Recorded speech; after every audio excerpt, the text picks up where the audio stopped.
speaking of Sam Raimi was asked about Spider-Man 4. And he talked about when they were going to do it. Because he was talking about how he was going to do, how they asked him if he'd be up for doing Spider-Man 4 now that the multiverse is a thing. And he said he'd be up for it.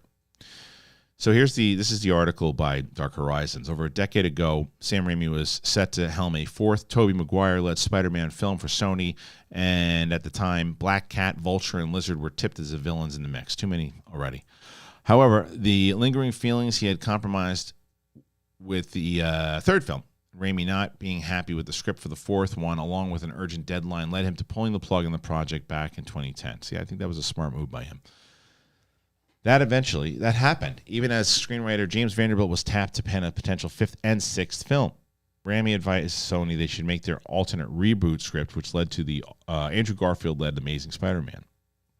Now, back at Marvel with the upcoming Doctor Strange sequel, Raimi has been out doing press and spoke with Rolling Stone about what he plans, saying, "I missed the really great cameo we had designed for Bruce Campbell." He says the work on the scrapped fourth film was a very painful experience for him. "I wanted to make a Spider-Man movie to redeem myself for I wanted to make a Spider-Man movie to redeem myself for that, the aborted Spider-Man 4.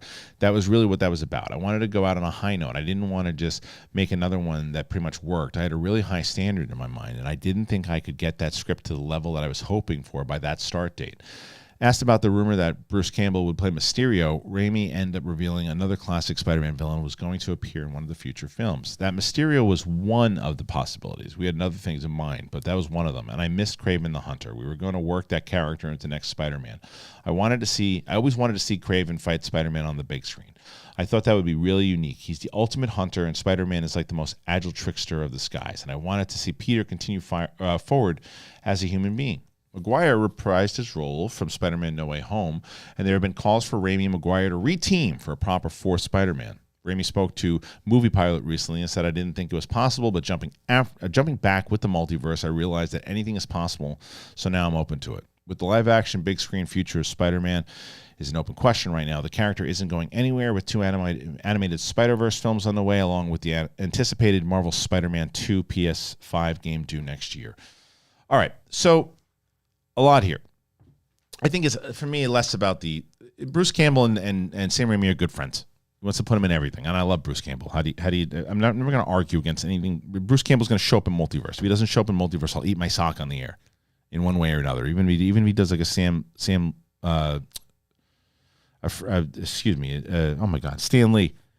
Even if it's a Stan Lee, Bruce Campbell will be in it one way or another. If it's in a deleted scene, he'll be in it one way or another.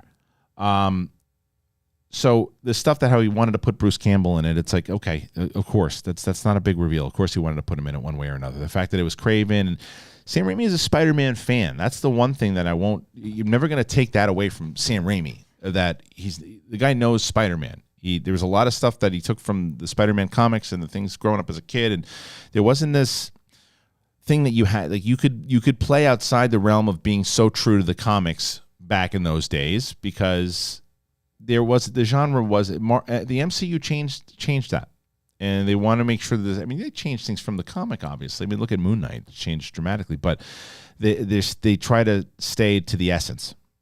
And I think that Sam Raimi did a lot of that, and the fact that he wanted to use Kraven and bring in Mysterio and bring these villains in there, and it was just a different time for how things were working back then. And I have a lot of respect for him in the fact that he was like, I'm not ready for this. This script is not ready, and I don't want to do this right now. So, and very similar to what we were talking about with Justin Lin in a different circumstance, different circumstances. But he said, I'm out, and he took off, and now it was painful for him, and I don't think he loved that third one. Same thing. Third one was pretty much rushed, and now he's got a chance. I think my opinion is, and I think that the title of, if I clip this out, which I probably will, of this video would be, should there be a Spider-Man 4 with Sam Raimi?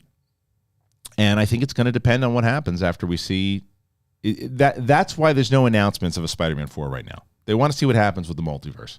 They want to see how people respond to it. If I'm Sony, I'm signing it up tomorrow and making it happen, because after Morbius and Venom and Venom 2, yeah, those movies did fun, but they have no grasp on how to hold. They're trying to make the Sinister Six, and these the stupid post-credit scenes of Morbius were ridiculous. They have no idea what they're doing over there. They have, as far as storytelling, they have no idea. It is, I mean, even it is a mess. So if I'm Sony, yes, sign Andrew Garfield to some movies, sign Tobey Maguire to some Spider-Man movies. And when the audience says, well, what the hell? You got two different Spider-Mans? Yeah, didn't you see the multiverse things that they're doing over there? We're just carrying it over here.